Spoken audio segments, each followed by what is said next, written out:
everyone, welcome to our channel Knowledge Hub. Friends, subscribe to our channel and click the bell icon for the latest update. Today we're gonna start with your chemistry class. This is your class 12th chemistry of NCERT we are dealing with, and that is we are dealing with the part 1 here of chemistry, and we are in the NCERT. This is your class 2. Where in the first class we had discussed some of the cases where in that that is the closed packed structures. We had talked about it in the one-dimensional, two-dimensional, and the three-dimensional as well, and that is the last topic we had discussed here. You can just go through with that, and you will get all the topic that we had covered in the first class. You will get there as well. This is your unit 1, which we have to discuss the solid state. Half of the unit we had discussed about it in the last class, so we'll continue with this only. The first of all, it's a huge request from my side to all the viewers. Please go through with the subscribe button, and please like, share and subscribe our channel, so that many and maximum people can get the information at once, and even though you can also enjoy the video as well. Today what we have to continue with, we start with the formula of a compound and a number of voids of filled. Formula of a compound and number of voids filled. So here the formula of a compound and the number of voids of filled. This is how you have to know what is the formula of particular compound, and what how we have to fill the voids, the number of voids we have to fill it. So in this, that earlier in this that we have learned that when particles are closed pack resulting in either CCP and HCP structures, which we had discussed in the last class, or SCP structures. So the two types of voids are generated, while the number of the octahedral voids present in a lattice, that is equals to the number of closed packed particles, where the numbers of tetrahedral voids generated is twice this number. And in ionic solid, that the bigger ions, usually anions for that form the closed packed structures, and the smaller ions, that usually the cations, that occupy the voids. And if the latter that ion is small enough, then tetrahedral voids are occupied, as I told you in the last class about the voids of tetrahedral and octahedral as well, that are occupied. And if they're bigger than octahedral voids, and that that not all octahedrals or tetrahedrals voids are occupied. So in a given compound, the fractions of octahedral and a tetrahedral void, that are the compound of the fractions of octahedral and tetrahedral that has occupied, and that depends upon the chemical formula of a compound, and that that as can be seen with the following example that will deal with it. But before starting with this, we will start discussing about our question here, and that is important. So in terms of a question here, the question is, a compound is formed by a two element X and Y. Atoms of the element Y as anion make CCP, and those of the element X as cation occupy all the octahedral void. What is the formula of that compound, which we have to find out? So for that, I will just write it down the questions here. Then we will go ahead with the solution, that to be find out and how it is. So let's go ahead with the question of the session. That is the first question of the session here. The question is, a compound is formed by two elements X and Y. Atoms of the element Y, which is as anions, make CCP, and those of element X, that is as cation, occupy all the octahedral voids. what is the compound that we have to talk about it. So in this the solution for this particular question we have the CCP lattice is formed by the element Y. The number of the octahedral void generated would be equals to the numbers of atoms of Y that is present it. Since all the octahedral voids are occupied by the atom of X, their number of voids would also be equals to the elements of Y.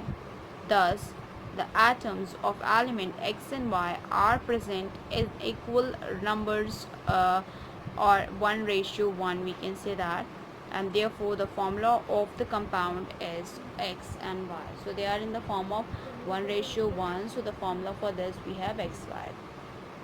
Now we'll go ahead with other question, that is the another question here, and that the question is the atoms of element B form HCP lattice and those of the element A occupy 2/3 of tetrahedral voids. What is the formula of the compound formed by the element A and B? For that we have to find out. Let's go ahead with the question as well, that is your question 2 of the session here. The question states that atoms of element B form HCP lattice and those of element A occupy that 2/3 of tetrahedral voids. What is the formula of the compound formed by the element A and B? So for this, the solution for this we have that the number of tetrahedral voids formed is equals to twice as the number of the atom of the element B, and only the 2/3 that of these are occupied by the atom of an element A. So hence the ratio of the number of A and B is your that is we have 2 into, and that is 2/3. So that is the ratio we have is your 2/3 that a ratio 1, and which is you can say that the 3's will go here, so that is your, or we can say that 4:3, and the formula for the compound we have A4B3 B3, that will be the formula here, and that is the ratio 4:3 here. That will be the right answer for this question as well. In the same case, we'll talk about the locating the tetrahedral and octahedral voids. We know that the closed pack structures have both tetrahedral and octahedral voids. Let us take the CCP or FCC structures and locate these voids in it. The first we'll talk about it, locating the tetrahedral voids here. Then after that we'll discuss about locating the octahedral voids as well. So let's go ahead with the discussion about it, which is the first one, and that what we have to talk about it, and that is your first, we'll just write it down what we're discussing here, is your locating tetrahedral and octahedral voids. So that is locating the tetrahedral and the octahedral voids here. Those the first we will discuss about it, which is the locating tetrahedral voids here.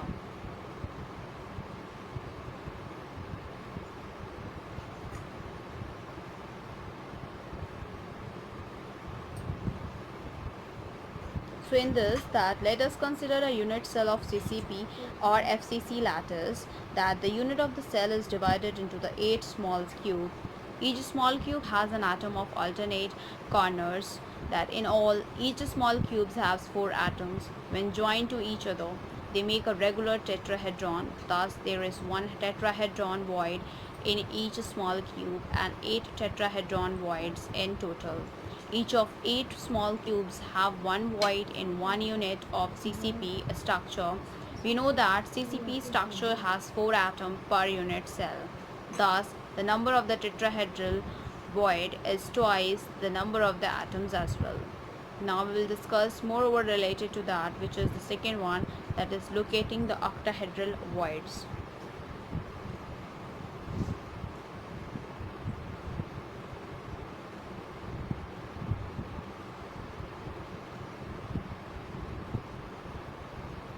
So locating the octahedral voids in it, let us again consider a unit cell of CCP or FCC lattice where the body center of the cube, that C is in the form that is not occupied but it is surrounded by 6 atoms on the face centers. If these face centers are joined, an octahedron is generated. Thus, this unit has only one octahedron void at the body center of the cube. Beside the body center, there is one octahedron void at the center of each of the 12 edges. It is surrounded by a 6 atom, 4 belongings to the same unit cell, that is 2 on the corners and 2 on the face center, and 2 belonging to the 2 adjacent unit cell. Since each edge of the cube is shared between 4 adjacent unit cells, so is the octahedral void located on it is only 1/4 of each voids belongs to a particular unit here. So that is in the same case that we had talked about it in a detailed. Now with reference towards it, if I am talking about ahead here with the same case, that thus in a cubic closed packed structure, octahedral void at the body centered of the cube is 1 and 12 octahedral voids located at each edge of the shared between that 4 unit cell, which is 12 1/4, so that will cancel it out and that will get is your 3 here. So total number of octahedral voids is equals to 4, 3 plus 1. So we know that in the CCP structure, each unit cell has 4 atoms. Thus the numbers of octahedral void is equals to the number to this number as well. Now we'll talk about the packing efficiency here. In packing efficiency, there are many, that is the packing efficiency in the HCP and CCP structures, efficiency of packing in body centered cubic structure, packing efficiency in a simple cubic lattice, that we'll talk about it. With the same references, the other I will discuss about the calculation involved with the unit cells here as well, and we'll do some of the questions as well. So I will start with the thing that is your packing efficiency here.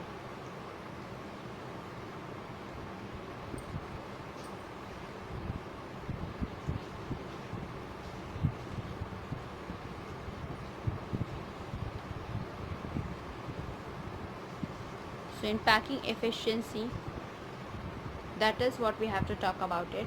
In terms of packing efficiency, in whatever way the constituent particles, atoms, molecules or ions are packed, there is always some free space in the form of voids. Packing efficiency is the percentage of the total space filled by the particles. Let us calculate the packing efficiency in a different types of structures as well. Let's go ahead and with the first one that we'll talk about it, which is your packing efficiency in SCP and CCP structures as well. So here we have the first one.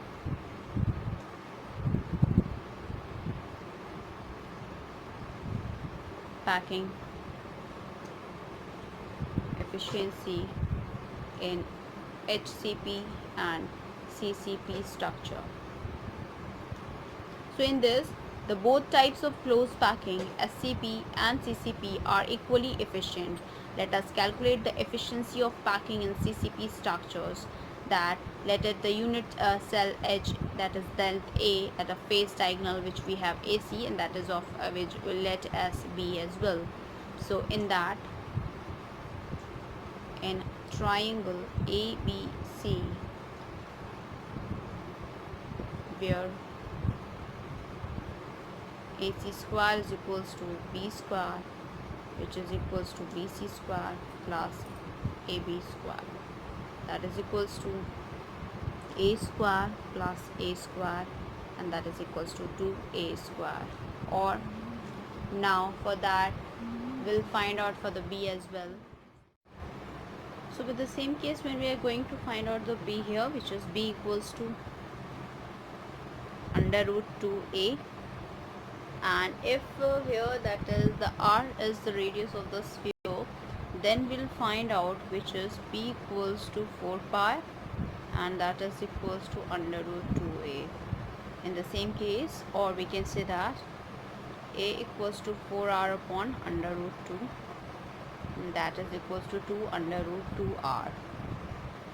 So here we can say that if I'm going to find out the value of r here, it will go here, so that it will become r equals to a upon 2 under root 2. We know that each unit cell in CCP structures have efficiency of 4 spheres, and the total volume of this 4 spheres is equals to 4 into 4 by 3 pi r cube, and the volume of the cube is a cube, or we can say that 2 under root 2 cube. Okay, so that is now we'll find out for the that is your packing efficiency here. So in the same case, the packing efficiency, the formula we have, packing efficiency equals to volume occupied by 4 spheres in unit cell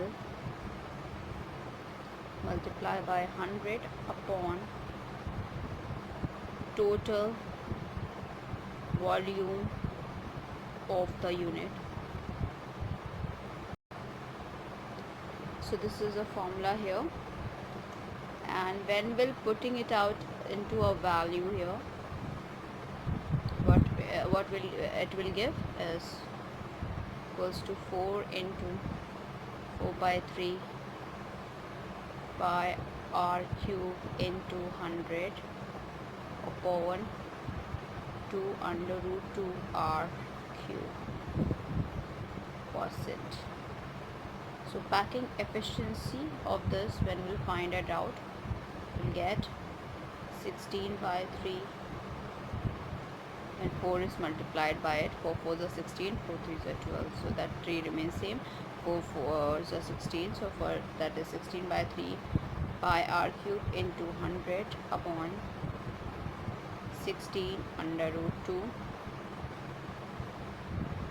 r cube, that is in percent, which is equals to 74% here. Now we'll talk about the second one, which is we have, and that is the second one we have is your efficiency of packing in body centered cubic structure.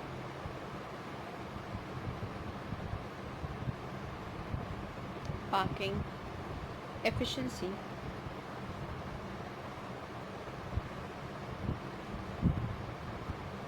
of packing in body centered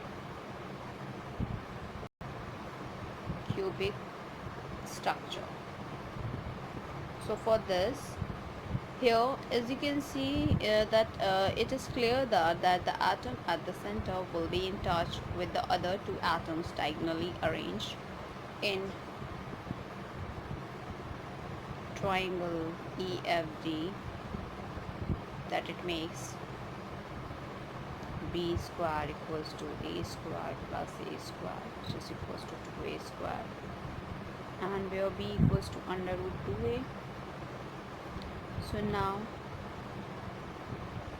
in AFD, c square is equals to a square plus b square equals to a square plus 2a square, which is equals to 3a square here. So c equals to under root 3a. For the further one, that what we have to discuss here, the length of the body diagonal, that c is equals to 4r, and where r is the radius of the sphere, which is atom, as all the 3 spheres along the diagonal touch each other. So now we will be going ahead further. Therefore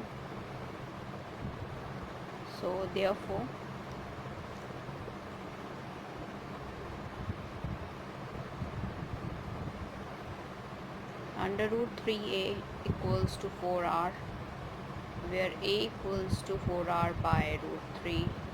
We can also write it down, r equals to under root 3 by 4a. In this type of a structure, total numbers of atoms is 2 and their volume is 2 into 4 by 3, that is pi r cube. So volume of cube is a cube, that will be equals to here, which is 4 by root 3 r whole cube, and a cube is equals to 4 by 3 r whole cube as well. So therefore the packing efficiency, the formula we have, packing efficiency equals to volume occupied by 2 spheres in the unit cell into 100 upon total volume of the unit cell. This is in percent. When further we'll solve it out, we'll get 2 into 4 by 3 pi r cube into 100 upon 4 by 3, 4 by under root 3 r and whole cube, that is in percent, which is equals to 8 by 3 pi r cube into 100 upon 64 by 3 under root 3 r cube in percent.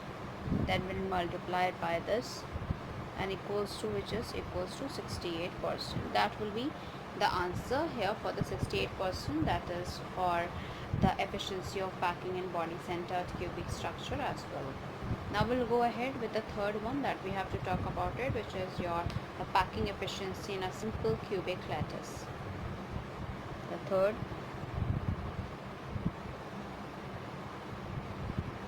packing efficiency in simple cubic lattice. In this, that in a simple cubic lattice, the atoms are located only on the corners of the cube. The particles touch each other along the edge. Thus, the edge length or side of the cube A, the radius of the each particle are related here, which is A equals to 2r. The volume of the cube, that is we have a cubic unit cell, is A cube, which is 2r cube, or we can say that that is 8r cube. Since a simple cubic unit cell contains one atom and the volume of the occupied space is 4 by 3 pi r cube, and in the same cases that we will be going ahead with the solution as well, and that is in the same case for the packing efficiency that we have to find out here.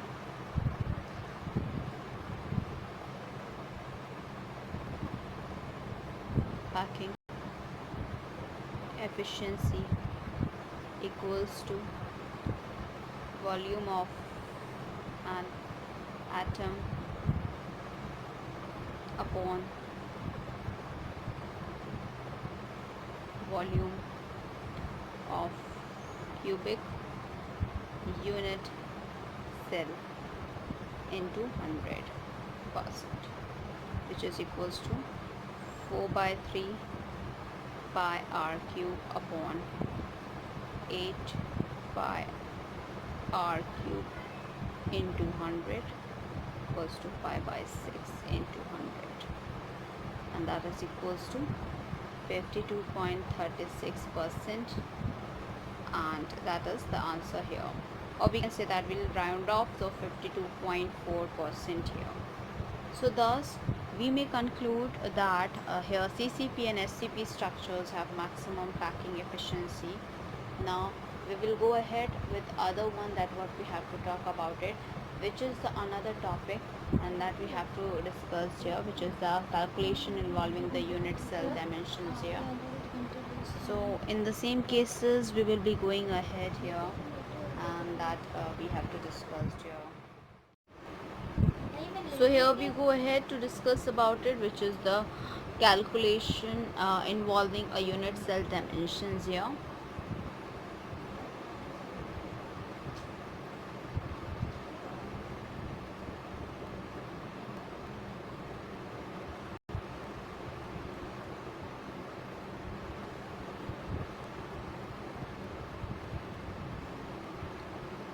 So calculation involving a unit cell dimensions. In this, that from the unit this of the dimensions, that it is possible to calculate the volume of the unit cell. Knowing the density of the metal, we can calculate the mass of an atom in the unit cell. The determination of the mass of a single atom, that gives an accurate method of determination of Avogadro constant. Suppose H length of a unit cell of a cubic crystal determined by X-ray diffraction is that, or we have A, and the D is the density of the solid substance, and M is the molar mass. In that same case, the cubic crystal, the volume of this unit cell we have as well, that is of cubic, which is A cube. For the mass of the unit cell is equals to, that is the number of the atoms in the unit cell, and that the mass of each atom, that is represented by the Z as well. So here the Z is the number of the atoms present in one unit cell, and M is the mass of the single atom. Mass of an atom present in a unit cell, that can be represented in the form of, which is M equals to M upon Na, where M is a molar mass, and there the density of the unit cell, we can say that for this, which is D equals to mass of unit cell upon volume of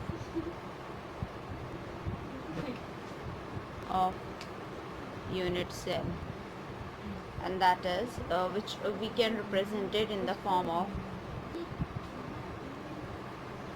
Zn upon A cube, where that can be also represented in the form of, which is, that is we have Zm upon A cube dot Na, or where D equals to Zm upon A cube Na here. Remember, the density of the unit cell is the same as the density of the substance. The density of the solid, that can always be determined by the other methods. Out of the 5 parameter D, Z, M, A, Na, if any 4 are unknown, we can determine the 5th. Now, in the same references, we will be going ahead to solve questions here, and that the question we have: an element has a body-centered cubic BCC structure with a cell edge of 288 pm. The density of the element is 7.2 gram per centimeter cube. How many atoms are present in 208 gram of the element? That we have to go ahead. Let's go ahead with the question, and that is the third question of the session that we have to talk about it here. So the question we have, the third question that we are solving it out, and the remaining question that I had given you here is I had already given you the 13 question till the read. That is, an element has body centered cubic, which is in the form of BCC structure, with a cell edge of 288 pm. The density of the element is 7.2 gram per centimeter cube. How many atoms are present in 208 gram of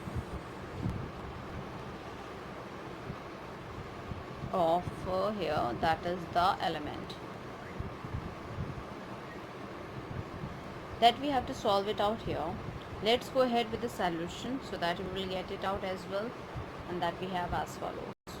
We'll go ahead with the solution here, and that what we have to discuss here, which is your volume of the unit cell equals to 288 pm cube, which is equals to 288 10 to the power minus 12 meter cube, that is equals to 288 10 to the power minus 10 centimeter cube, that is equals to 2.39 10 to the power minus 23 centimeter cube. Now for that we have here, which is volume of 208 gram of the element that we have is equals to mass upon density, and where we have value of 208 upon gram, 7.2 gram centimeter per cube equals to 28.88 centimeter cube here. Now for that, number of unit cell in this volume, we have 28.88 centimeter cube upon, which is 2.39 into 10 to the power minus 23 centimeter cube upon unit per unit cell, that is equals to 12.08 into 10 to the power 23 unit cell.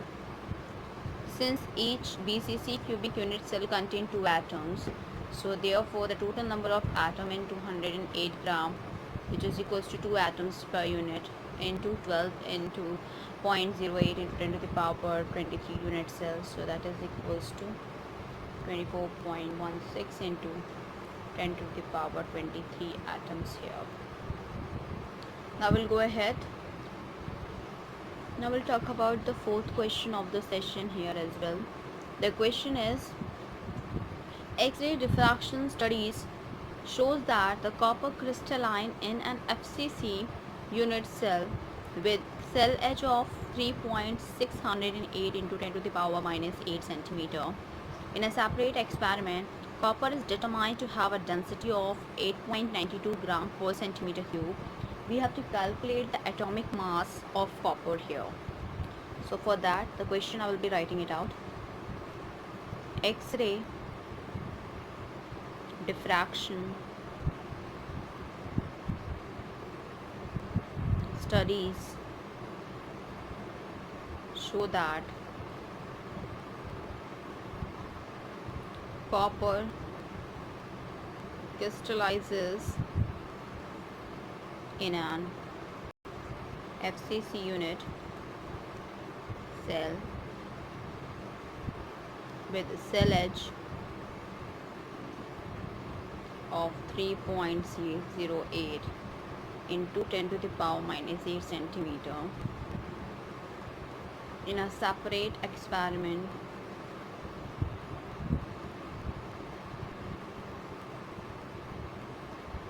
copper is determined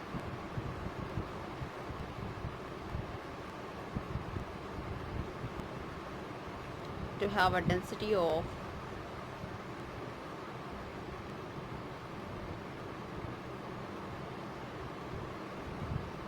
8.92 gram per centimeter cube. That is, calculate the atomic mass of copper. Now we'll go ahead with the solution for this, where in the case of FCC lattice, the number of the atoms per unit cell is, that is in FCC lattice, Z equals to 4 atoms, therefore M equals to D N A cube upon Z. We'll put the value. D is 8.92 gram centimeter cube. Into a Avogadro number we know 6.022 into 10 to the power 23 atoms mole inverse, into A cube is, we have 3.608 into 10 to the power minus 8 centimeter cube upon, that is 4 atoms, which is the Z here, as I told you about it. So in the same case, which is equals to 63.1 gram per mole, and that is atomic mass of copper equals to 63.1 unit. Now we'll discuss the other question here, which is another question, that is your question 5, that we have to talk about it, which is to be as follows. The question is, silver forms CCP lattice and X-ray studies of its crystals shows that the edge length of its unit cell is 408.6 pm. Calculate the density of a silver and atomic mass equals to, that has been given 107.9 unit here. For that we will be going to solve it out. Silver forms CCP lattice and X-ray studies of its crystal show that the edge length of its unit cell is 408.6 pm. Calculate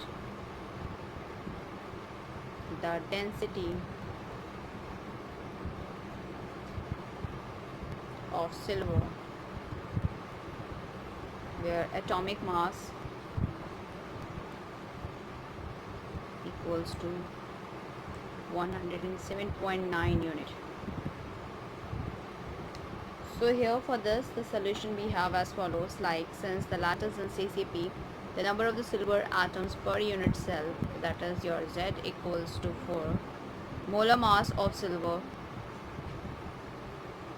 molar mass of silver equals to, that has been given here, 107.9 gram, that is your 107.9 gram mole inverse, which is equals to 107 point, that is your 0.9 kg mole inverse. Now 107.9 into 10 to the power, that is 10 to the power minus 3 kg mole inverse. So edge of that is, we have edge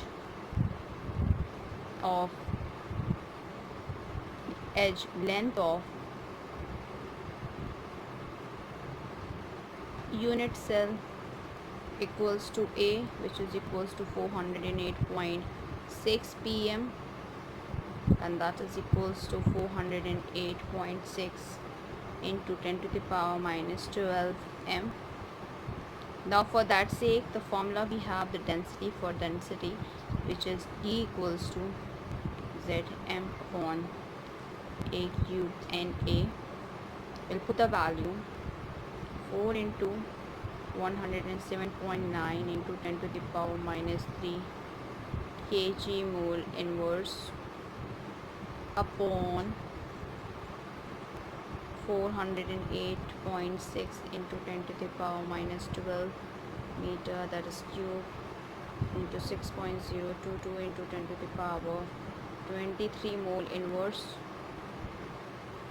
that is equals to 10.5 into 10 to the power 3 kg meter inverse, meter cube inverse cube, which is equals to 10 to the power 10.5 gram centimeter cube inverse here. In the same case, now there are many questions to solve it out. That is, we have the question, the 14th question of the sessions. We have, what is the two-dimensional coordination number of the molecule in a square closed packed layer?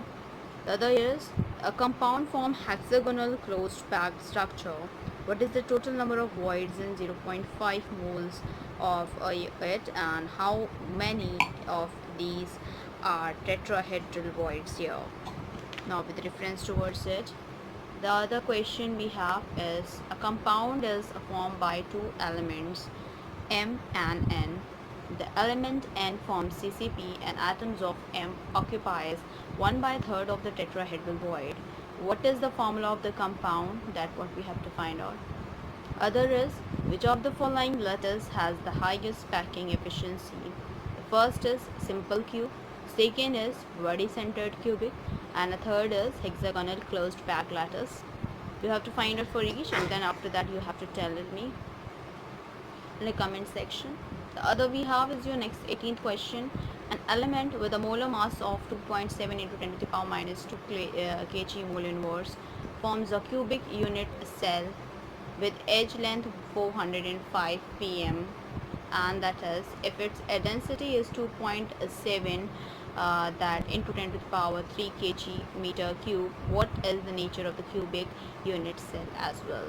Now we'll talk about the other one, which is in terms of the imperfections in solids here, that we have to talk about it.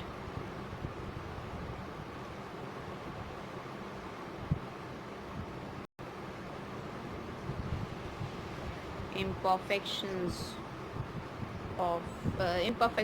in solids.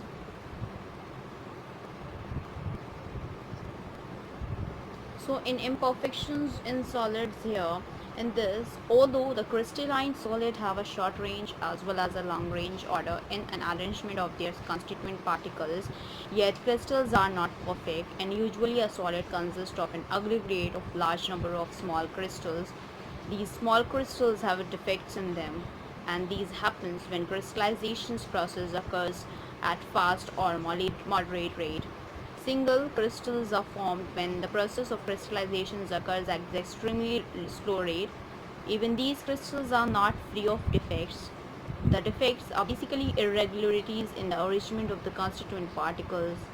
Broadly speaking, the defects are of two types, namely the point defect and a line defect. In a point defect, that are irregularities of or deviations from an ideal arrangement around a point or an atom in a crystalline substance, whereas the line defect are irregularities or the deviations from an ideal arrangement in an entire row of lattice point. These irregularities are called crystal defects, and we shall confine our discussion to be the point defects only here. So we'll discuss about the types of point defects here. So then after that we'll discuss the further one as well. So let's go ahead, which we have to discuss here, the types of point defects here. So in the same case, types of point defects. So in the types of point defects in this, the point defects that can be classified into three types, and that is, the first is your stoichiometric defect, the second is impurity defect, and the third we have is that is the non-stoichiometric defect as well. So that we'll discuss here in the detail about it, and the first, second and the third will have to process like that, but they have a subcategorization as well. So the first I will move ahead, which is your stoichiometric defect here. that is stoichiometric defect. In stoichiometric defects here, that there are the point defects that do not disturb the stoichiometry of the solid, and they are also called the intrinsic or thermodynamic defect as well. Basically, these are of two types: vacancy defects and that is industrial defects as well. So first we'll discuss about it, which is we have the that is your here is your vacancy defect. That is of part stoichiometric defect. So here it is your vacancy. In vacancy defect, that when some of the lattice, the stake sides are vacant and the crystals is said to have a vacancy defect. This results in the decreasing density of the substance, and this defect can also develop when the substance is heated. So that is vacancy defect. For example, that we can show here. So it is here, this is a vacancy defect.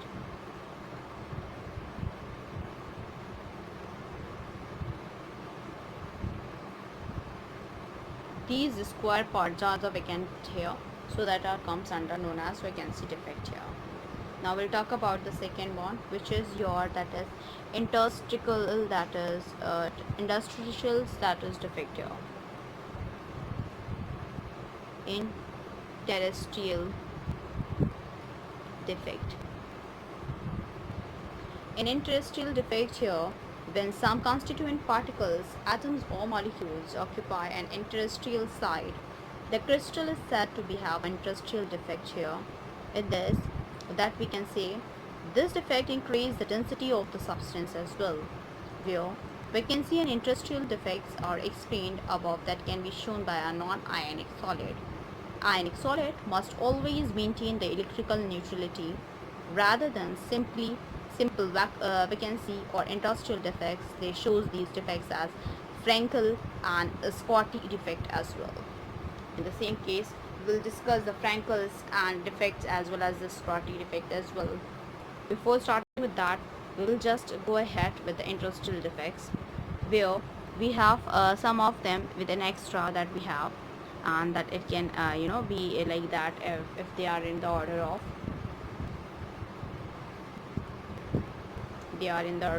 like this. So there are some extra, so that is comes under the interstitial effect. Now we'll talk about the third one, which is Francos defect here. That is the third one we have, is your Francos defect. In Francos defect, this defect is shown by ionic solid, and the smaller ion, usually cation, is dislocated from its normal side to an interstitial side, and that is, it creates a vacancy defect at least its original sides and an interstitial defect of its new location as well. Francos defect is also called a dislocation defect. It does not change the density of the solid. Francos defect is shown by an ionic substance in which there is a large difference in the size of ion. For example, that we have is ZNS, AgCl,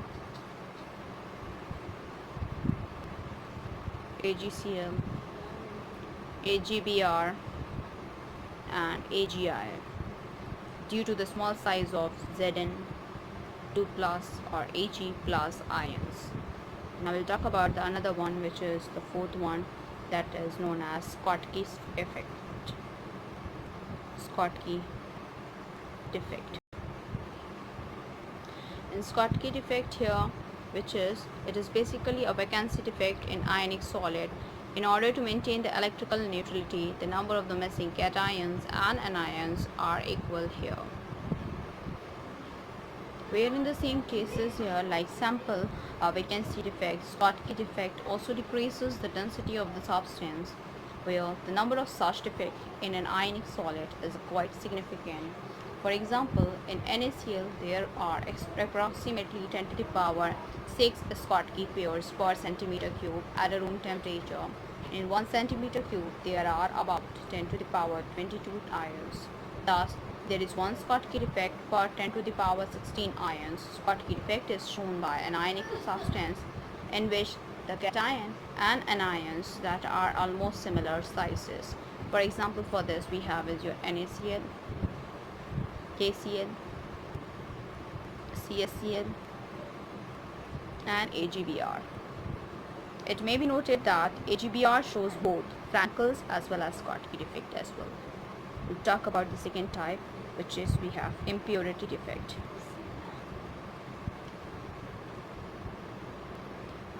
In terms of impurity defect here, if molten NaCl containing a little amount of SrCl2 is crystallized, some of sites of Na plus ions are occupied by Sr2 plus, where Sr2 plus replaces two Na plus ions and it occupies the site of one ion and the other site remains vacant.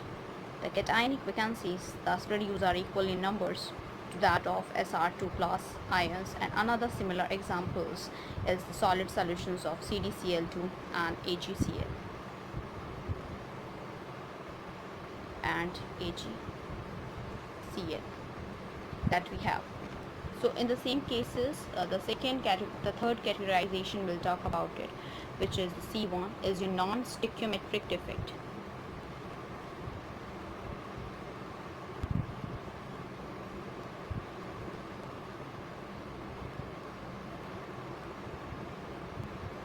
The non-stoichiometric defects here, in this, that the defects discussed so far that do not disturb the stoichiometry and the crystalline substance.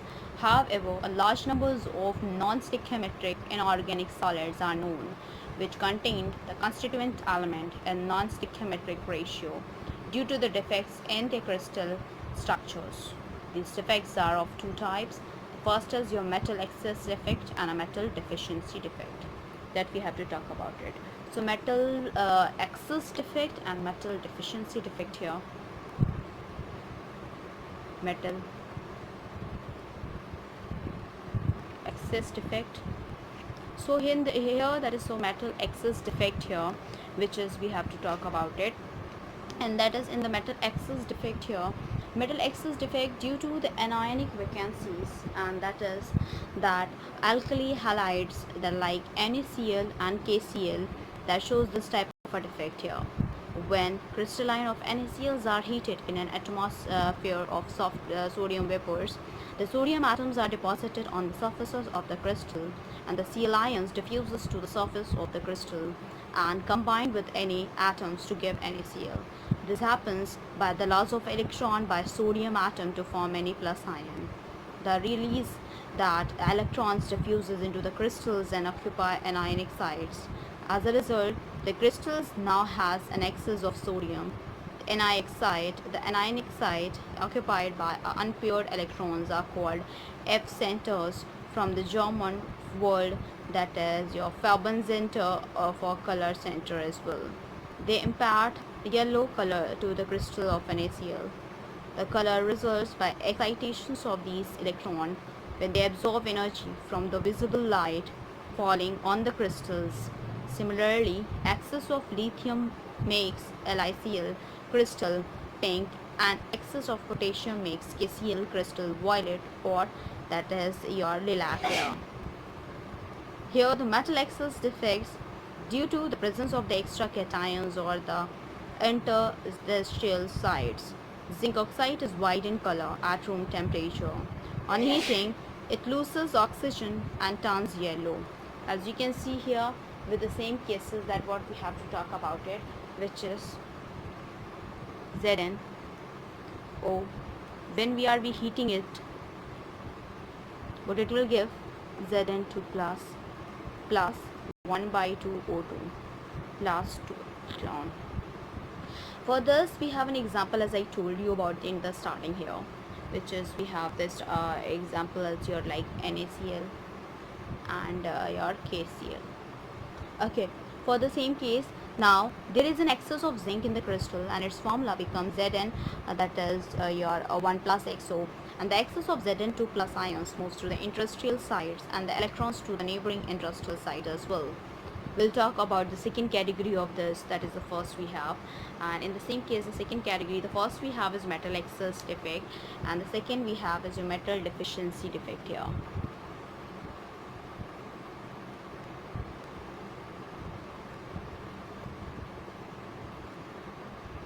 In terms of metal deficiency defect, there are many solids which are difficult to prepare in the stoichiometric compositions and contain less amount of metal as compared to the stoichiometric proportion. A typical examples of this type is FeO, which is mostly found with the compositions of FeO. It may actually range from FeO to Fe, that is 0.93 O to Fe 0.96 O. In a crystal of FeO, some Fe2 plus cations are missing, and the loss of the positive charge is made up by the presence of required number of Fe3 plus ion. We are in the same case, we'll talk about it, which is the another one is your electrical properties here.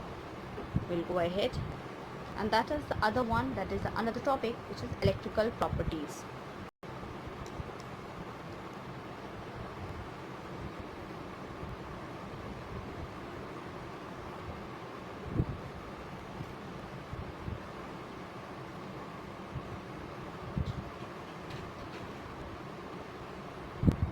In terms of electrical properties, if I am going ahead here in the detail, that is the solid exhibits an amazing range of electrical conductivities extending over 27 orders of magnitude, ranging from 10 to the power minus 20 to 10 to the power 7 ohm inverse meter inverse. Solid can be classified into three types on the basis of their conductivities.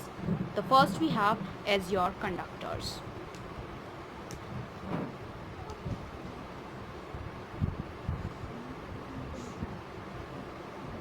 In the terms of conductor, the solid with conductivities ranging between here, that is from 10 to the power 4 to 10 to the power 7 ohm inverse, and that is your meter inverse as well, that are called conductors.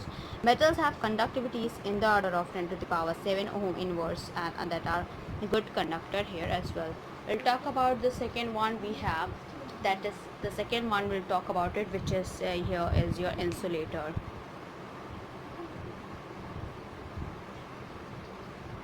In the same case for the insulator, if I'm talking about, there are the solids with very low conductivities ranging from 10 to the power minus 20 to 10 to the power minus 10 ohm inverse, meter inverse. The third we'll talk about it, which is we have semiconductors. In the semiconductors, there are the solids with conductivities in the intermediate range from 10 to the power minus 6 to 10 to the power 4 ohm inverse, meter inverse here.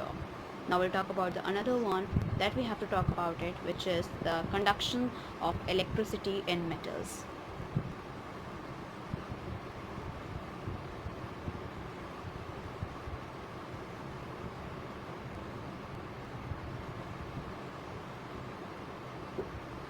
So conductions of electricity in metals, that we have to talk about it.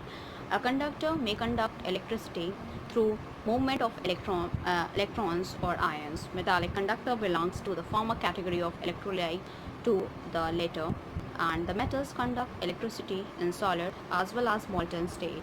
The conductivity of the metal depends upon the numbers of valence electron available per atom. The atomic orbital of the metal atom form molecular orbital which are so close in energy to each other as to form a band here. If this band is partially filled or it overlaps with a higher energy unoccupied conduction band, then electron can flow easily under an applied electric field and the metal shows conductivity. If the gap between filled valence band and the next higher unoccupied band, the conduction band is large, electron cannot jump to it, and such a substance has very small conductivity and it behaves as an insulator as well. We'll talk about other topic that we have here, which is the conductions of electricity in semiconductor. Conduction of electricity in semiconductors. So in this, In the case of semiconductor, the gap between the valence band and the conduction band is small. Therefore, some electrons may jump to conduction band and show some conductivity. Electrical conductivity of semiconductor increases with rise in temperature, since more electron can jump to the conduction band. Substances like silicon and germanium show this type of a behavior and that are called intrinsic semiconductor. So what we have an example here, as I told you, that is your silicon and germanium. The conductivity of these intrinsic semiconductor is too low, and to be practical use, their conductivity is increased by adding an appropriate amount of suitable impurity, and this process where that is comes under known as, and that is called as that is doping. The doping can be done with an impurity which that is electron rich or electron deficient as compared to an intrinsic semiconductors, silicons or germanium as well. Such impurities introduces an electronic defect in them. That's first we'll talk about here in this. That is the first we have is the electron which is rich impurities. Electrons rich impurities in this. The silicon and germanium belongs to 14 group of periodic table and have 4 valence electron. That we have silicon and germanium. In this crystal, each atom forms 4 covalent here, that is bond with its neighbors. When doped within a group of 15 element like P or As, that is which contains the 5 valence electron, they occupy some of the lattice sites in silicon or germanium crystal. Here, 4 out of 5 electrons that are used in the formations of the 4 covalent bonds with the 4 neighboring silicon atoms. The 5th electron is extra and becomes delocalized, and the delocalized electron increases the conductivity of the doped silicon or germanium. Here the increase in the conductivity is due to the negatively charged electron. Hence, silicon doped with electron-rich impurity is called N-type semiconductor here. The second we'll talk about it, which is electron deficit impurities.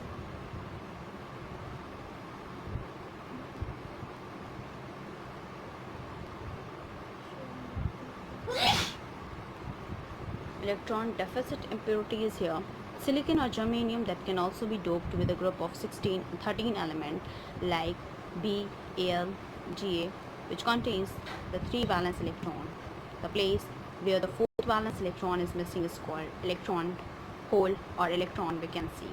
An electron from the neighboring atom that can come and fill the electron hole, but in doing so it would leave an electron hole as its original position.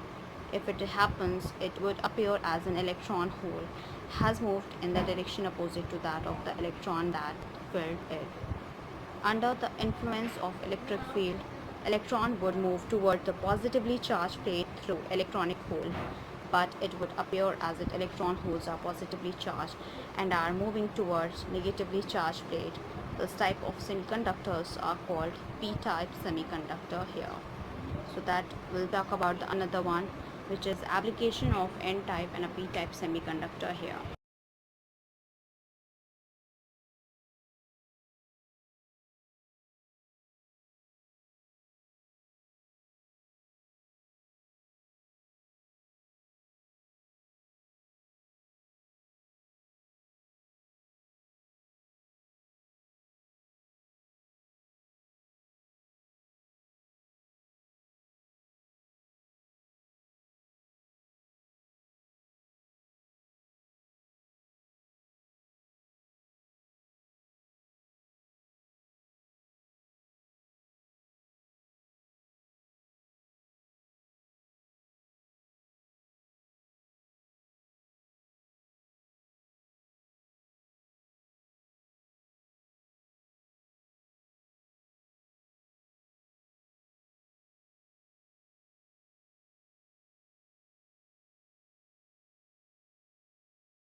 So here we go ahead, and that is the another one which we have to discuss here, and which we have as follows. That is for the application of N-type and P-type semiconductors, as P-type is your electron deficit impurities, and that is N-type is your electron rich impurities.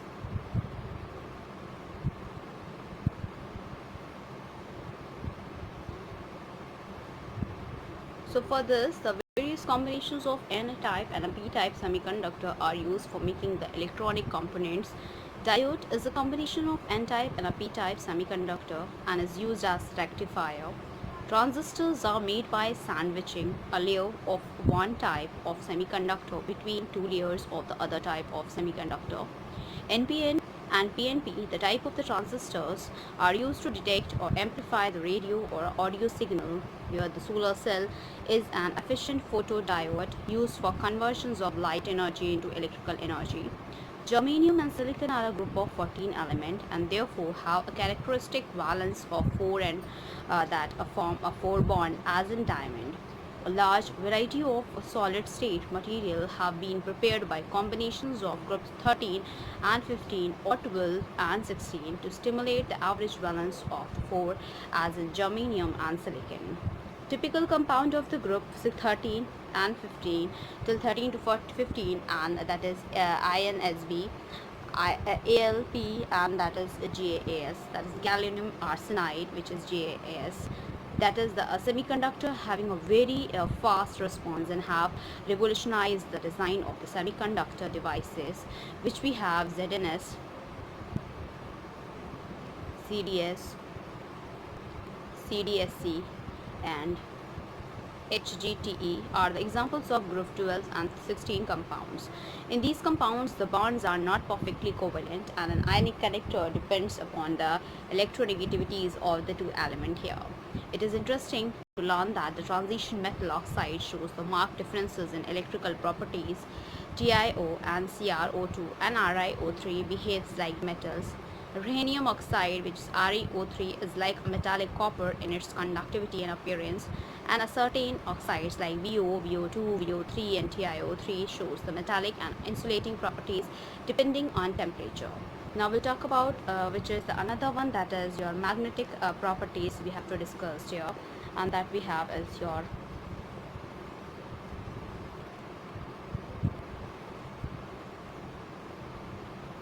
in terms of magnetic properties, here every substance has some magnetic properties associated with it. The original of these properties lies to the electron, and each electron in an atom behaves like a tiny magnet. Its magnetic moment originates from two types of motions: its orbital motions around the nucleus and its spin around its own axis. Electron being a charge, that is a particle, and undergoing these motions that can be considered as a small loop of current which possesses a magnetic moment. Thus, each electron has a permanent spin and orbital magnetic moment associated with it. Magnitude of this magnetic moment is very small and is measured in the unit called Bohr magnesium, which has been represented by UP, and it is equals to 9.27 into 10 to the power minus 23 meter square, where on the basis of these magnetic properties, substance can be classified into the 5 categories, that is paramagnetic, diamagnetic, ferromagnetic, antiferromagnetic, and that is ferrimagnetic here. So with the same elongations I will discuss here. The elongation we have here, this is the magnetic moment, and this is an electron, and this is atomic nucleus,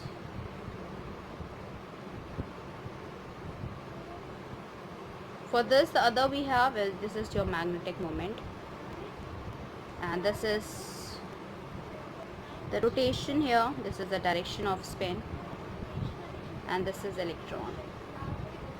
Okay, so in this, that an orbiting electron, and this is a spinning electron here. Let's first talk about it, which is your paramagnetism as well.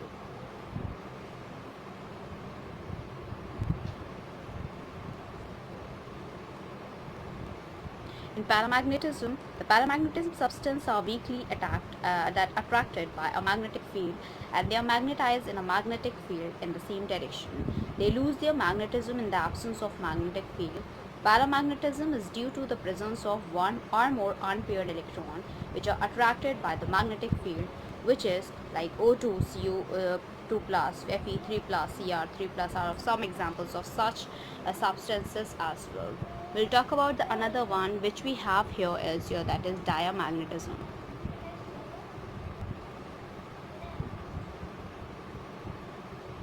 In diamagnetism, substances are weakly repelled in a magnetic field like H2O, NaCl, C6H6 are some examples of substances.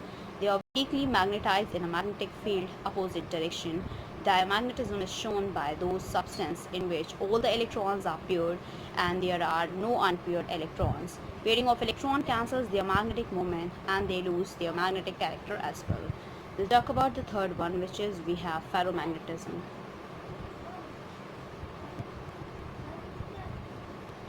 Ferromagnetism, here a few substances like iron, cobalt, nickel, gadolinium and CrO2 are attracted very strongly by a magnetic field. Such substances are called ferromagnetic substances.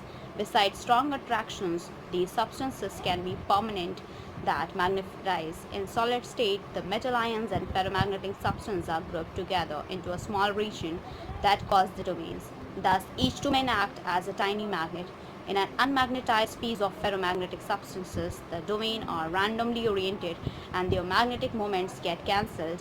When the substance is placed in the magnetic field, all the domains get oriented in the directions of the magnetic field and a strong magnetic effect is produced. This ordering of the domain persists even in the magnetic field is removed and the ferromagnetic substances becomes a permanent magnet as well.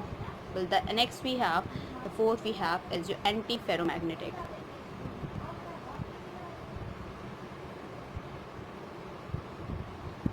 In this, here the substances like MnO showing antiferromagnetism have domain structure similar to the ferromagnetic substance, but their domains are oppositively oriented and that is cancels out each other magnetic moment as well.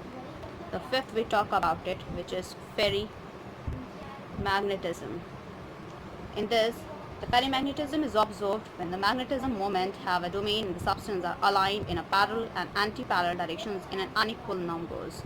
They are weakly attracted by a magnetic field as compared to ferromagnetic substance Fe3O3 which is magnetite and a ferrites like MgFe2O4 and ZnFe2O3 are the examples of such substances. So these substances also lose ferrimagnetisms on heating and becomes a paramagnetic as well.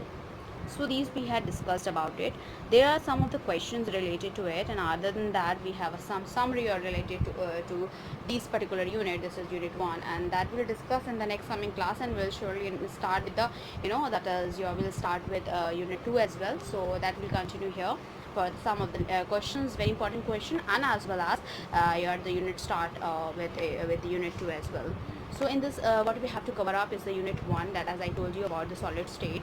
In solid state we have to cover up general characteristics of solid state, amorphous and crystalline solid, classifications of crystalline solid, crystal lattice and unit cell, number of atoms in the unit cell, closed packed structure, packing efficiency, calculation involving the unit cell dimensions, imperfections in solid, electrical properties and magnetical properties that we had covered up here. Then in unit 2 we'll cover up some of the questions, then we'll after that types of solutions, expressing the concentration of solutions, solubility, vapor pressures of solid liquid solution, ideal and non-ideal solutions, colligative property of the determination of molar masses, abnormal molar masses as well. In unit 3rd we will start discussing the electrochemistry, which is electrochemical cells, galvanic cells, that is Nernst equations, conductance of electrolyte solutions, electrolytes that is cells, and electrolytic where the batteries as well, fuel cells, corrosion as well. In unit 4 we'll discussing the chemical kinetics, which is the role of the chemical reaction, factors influencing the rate of reaction, integrated rate equations, pseudo first order reaction, temperature dependence on the role of the reaction, rate of the reaction, collision theory of the chemical reaction as well. In unit 5 we'll discuss the surface chemistry, which is adsorptions, catalysts, colloids, classification of colloids, emulsions and colloids around us. Unit 6 will discuss the general principles of the process and isolations of element, which is the occurrence of the metals, concatenation of ores, extractions of crude metals from the concatenated ore, thermodynamics, principles of metallurgy, electrochemical principles of metallurgy, oxidation reductions, refining uses of aluminium, copper, zinc, and iron. In Unit 7, we'll discuss the P block element, where the group 15 element, dinitrogen, ammonia, oxides of nitrogen, nitric acid, phosphorus, allotropic forms, phosphine, phosphorus halides, and oxahalix of the phosphorus as well. Group 16 elements, dioxygens, simple oxides, ozone, sulfur, allotropic forms, sulfur dioxide, oxo acids of sulfuric acid. Group 17 elements, chlorine, hydrogen chloride, oxo acids of halogens, that is halogens compounds. Group 18 elements as well.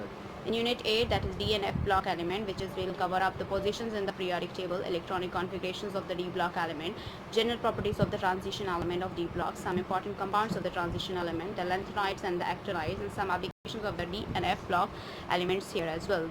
In Unit 9, we will discuss about the coordination compound, where the Warner's theories of the coordination compound, definition of some important terms pertaining to the coordination compound, nomenclature of coordination compound, isomerism in the coordination compound, bonding of coordination compound, bonding in metal, carbonide, carbonylysis, as well as stability of the coordination compound, importance and application of coordination compound as well. Other than that, we'll discuss here. So first of all, it's a huge request from my side to all the viewers. Please go through with the subscribe button and please like, share and subscribe our channel. Thank you. Hope you enjoy this video. If you like this video, please give a thumbs up and give us a comment box. Thank you.